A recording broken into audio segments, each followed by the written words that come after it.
हम सब ने पुरानी कहानियों में सुना है ना, कि कैसे देवता और जादूगर बस अपनी सोच से कुछ भी बना सकते थे। जरा सोचिए, अगर वही ताकत हर इंसान को मिल जाए तो? आज हम एक ऐसी ही दुनिया में झांकने वाले हैं, एक ऐसी दुनिया जो पूरी तरह से विचारों से बनी है। तो मूल सवाल ये है, क्या होगा अगर हर एक ख्याल, हर एक सोच, चाहे वो अच्छी हो या बुरी, पलक झपकते ही हकीकत बन जाए? मतलब कल्पना और असलियत के बीच की जो पतली सी लाइन है वो हमेशा के लिए मिट जाए। आइए इसी दुनिया को समझने की कोशिश करते हैं। ऐसी दुनिया में जो कुछ भी हम सोचेंगे वो बस हमारे सामने आ जाएगा। वो सपने जो हम खुली आंखों से देखते हैं वो अब सिर्फ हमारे दिमाग की उपज नहीं रहेंगे, बल्कि ठोस हकीकत बनकर हमारे आसपास मौजूद होंगे। असल में ये पूरी दुनिया हमारे मिलीजुली सोच का एक आईना बन जाएगी।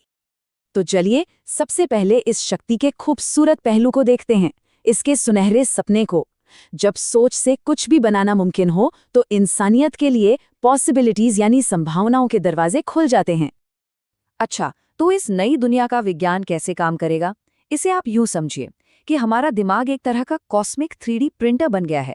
ये हमारे इरादों को सीधा फिजिकल फॉर्म यानी भौतिक रूप देगा और हमारे आसपास के मॉलिक्यूल्स को हमारी मर्जी के हिसाब से तुरंत ढाल देगा। और इसका असर वाकई में हैरान कर देने वाला होगा। एक बच्चा खिलौने के बारे में सोचेगा और वो खिलौना उसके हाथ में होगा। किसी भूखे इंसान को बस खाने की कल्पना करनी होगी और खाना उसके सामने होगा।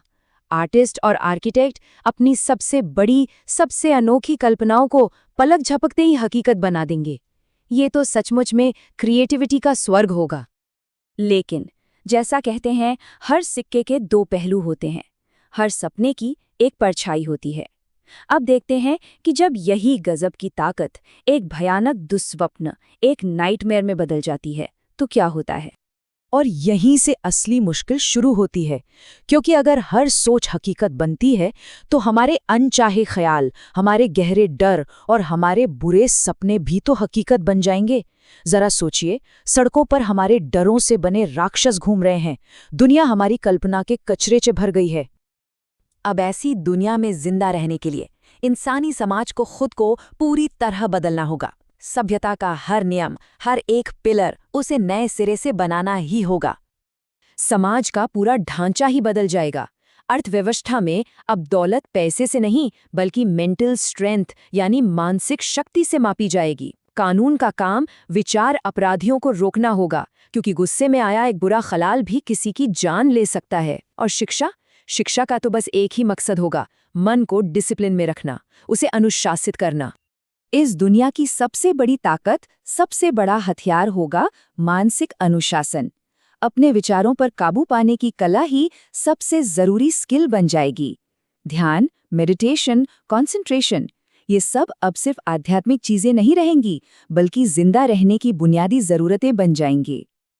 तो नई एजुकेशन सिस्टम कैसी दिखेगी?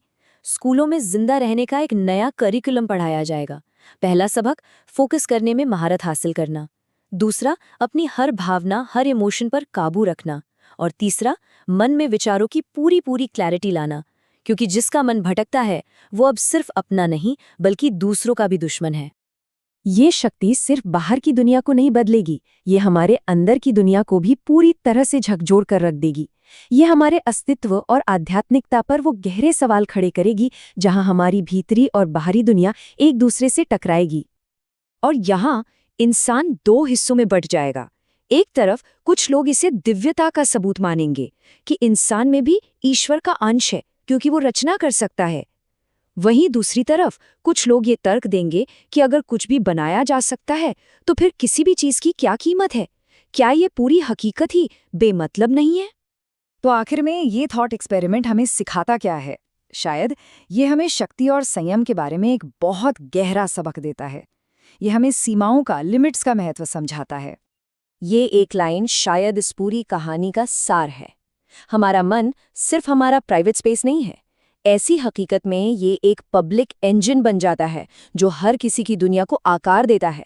मतलब हमारी हर एक सोच की एक बाहरी जिम्मेदारी होती है। और अंत में ये हमें एक बहुत ज़रूरी सवाल पर लाके छोड़ देता है। अगर हमें कभी ऐसी शक्ति मिल भी जाए तो असली चुनौती नई नई चीज़ें बनाने की नहीं होगी। असली चुनौती होगी विवेक, संयम और प्यार के साथ सोचना सीखना। शायद बनाने की ताकत से कहीं ज्यादा जरूरी ये जानना है कि कब कुछ नहीं बनाना चाहिए।